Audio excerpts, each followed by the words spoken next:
She walked into the room, her face calm but her eyes holding a storm of unspoken emotions. He knew this conversation had been brewing for a while, but he wasn't ready for it. Not today, not ever. The air between them felt heavy, filled with words they hadn't said, with moments they couldn't undo. "I've been thinking a lot," she began, her voice steady but soft, almost as if she was trying to cushion the blow for herself more than for him. He nodded, urging her to go on, though every fiber of his being wanted her to stop. "It feels like we're not the same anymore," she continued, "like we're walking down different paths. And no matter how much we try, we can't seem to meet in the middle." Her words hung in the air, each one a tiny fracture in the foundation they had built together. He tried to argue, to tell her that they could fix it, that love was about weathering storms, not running from them. But deep down, he knew she was right. They had been drifting, like two ships caught in separate currents, their destinations no longer aligned. She reached for his hand, her touch familiar, yet distant. "You've meant so much to me, and this isn't easy," she said, her voice trembling now. "But I think it's time we let each other go, for both our sakes." He felt his heart clench, a mixture of sadness and acceptance washing over him. He wanted to hold on to her, to fight for what they had. But he realized that love wasn't just about holding on, it was also about knowing when to let go. As she turned to leave, he didn't stop her. Instead, he whispered a quiet goodbye, his voice barely audible over the sound of his heart breaking.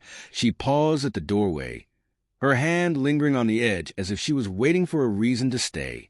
He noticed her hesitation, but he couldn't bring himself to speak. What could he say? Words felt too fragile, too inadequate to hold the weight of what they had been and what they were losing. "I hope you find happiness," she finally said, her voice barely above a whisper. It wasn't the kind of happiness that came from moving on quickly or pretending everything was fine. It was the kind of happiness that grows slowly, like healing after a wound. He nodded, his throat tight, unable to force a reply. He wanted to say so much, that he would always cherish her, that she had changed him in ways he couldn't explain, that letting go didn't mean forgetting. But instead, he stood there, silent, as she slipped out of the room and into a world where they no longer existed together. The door clicked shut, and with it came a stillness he hadn't anticipated. The apartment felt emptier than he thought it could, the absence of her presence louder than any argument they'd ever had. He looked around at the remnants of their life together.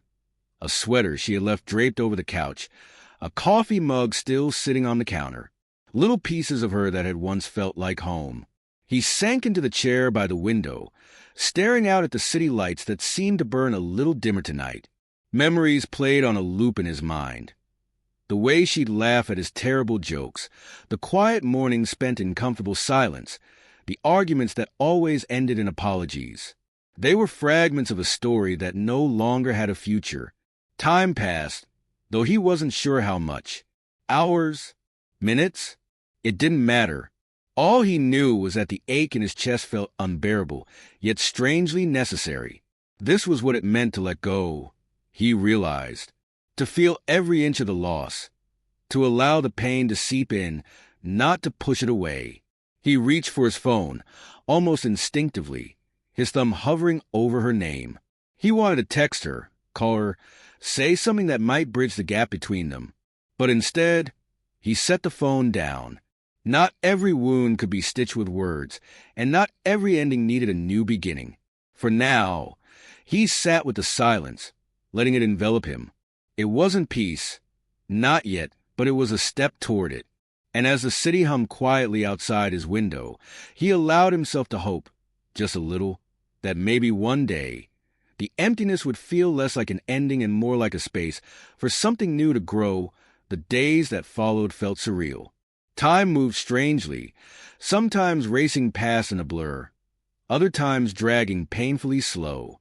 He would wake up in the mornings, expecting to hear her voice, to catch a glimpse of her tangled hair as she shuffled into the kitchen.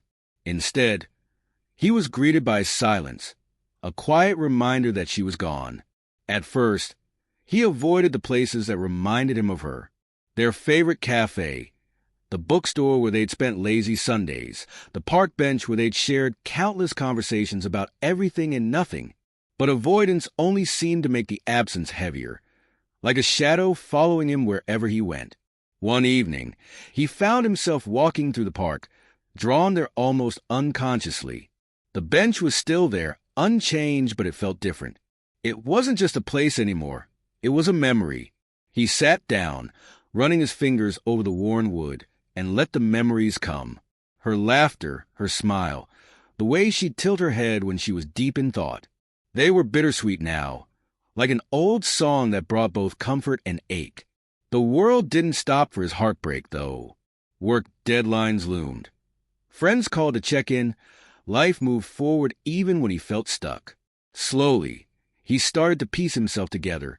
He went back to the cafe, sat at a different table, and ordered his coffee without the sting of expectation. He walked into the bookstore, picking up a new novel, reminding himself that he could create new memories in old spaces. But the nights were the hardest. When the world quieted down and there was no one to distract him from his thoughts, he would lie awake, staring at the ceiling, replaying conversations and wondering if he could have done something differently. Regret was a stubborn companion, always whispering what-ifs into the silence. One night, as he scrolled aimlessly through his phone, he came across their photos. Smiling faces, shared adventures, snapshots of a life they'd built together. Instead of deleting them, he saved them into a folder labeled Us.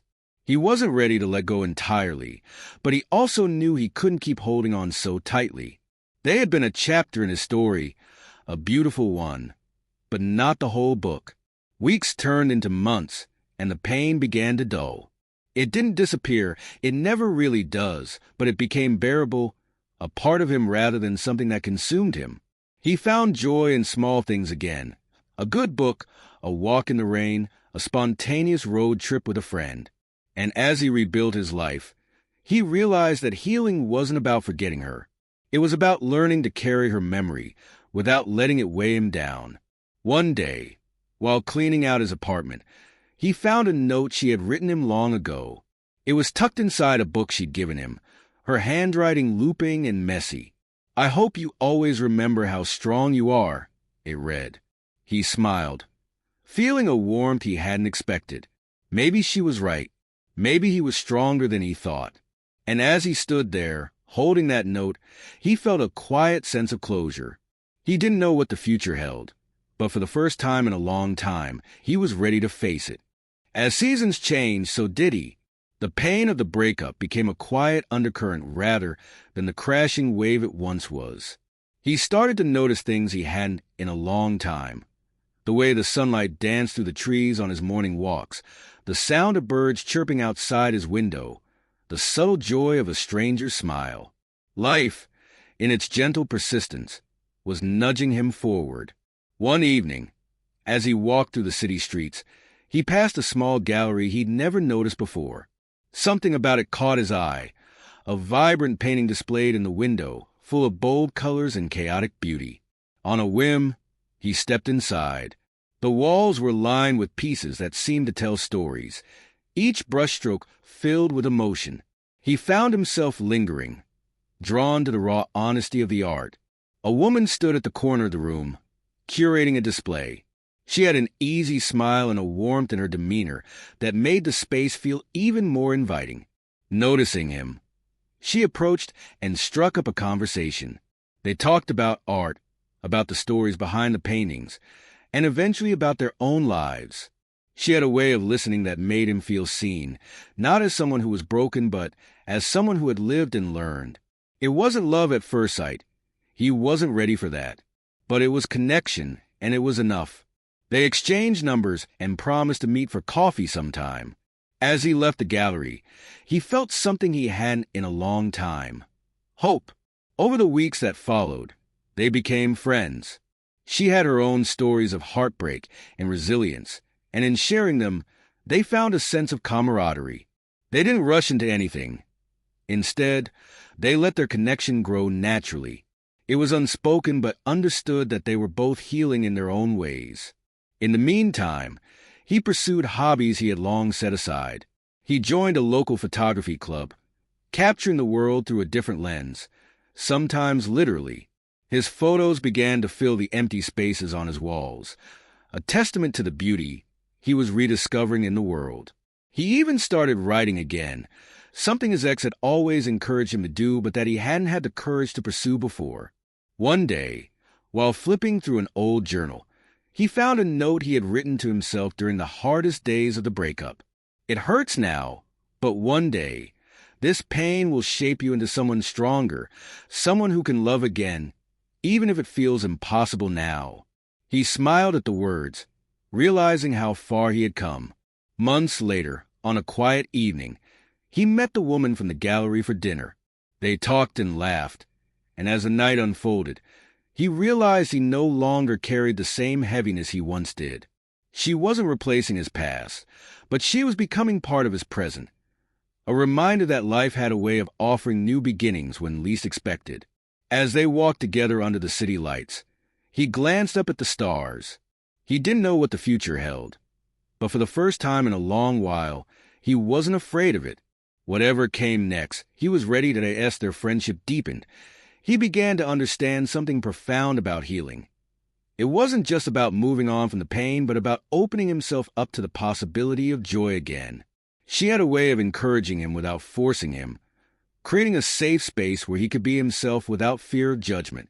One evening, as they strolled to the park, he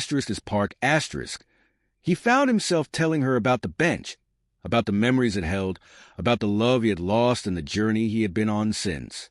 She listened quietly, her gaze soft, her step slow as she let him unburden his heart.